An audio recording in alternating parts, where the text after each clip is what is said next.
bison.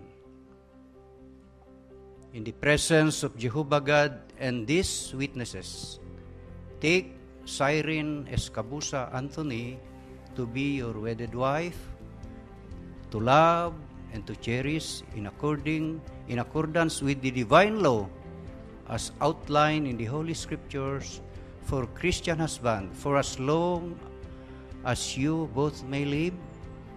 I do. Yes, I do. Yes, I do. Ngadto nimo, Cyrene.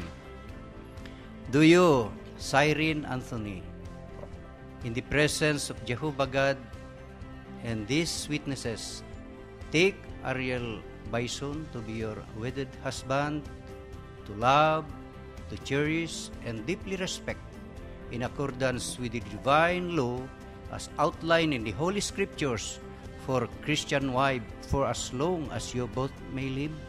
Yes, I do.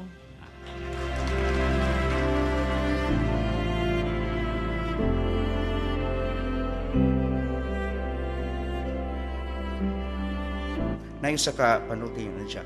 Your relationship with Jehovah does not depend on your mate. It's between you and Jehovah. Dili siya magdepende sa inyong mate. Pero, your relationship isip magtiayon nagadepende sa inyong relationship kan Jehovah. Saka dugay na kay sila nga minyo yel sa iriningon sa dito. I believe that when you're loyal to Jehovah, you are loyal to your mate.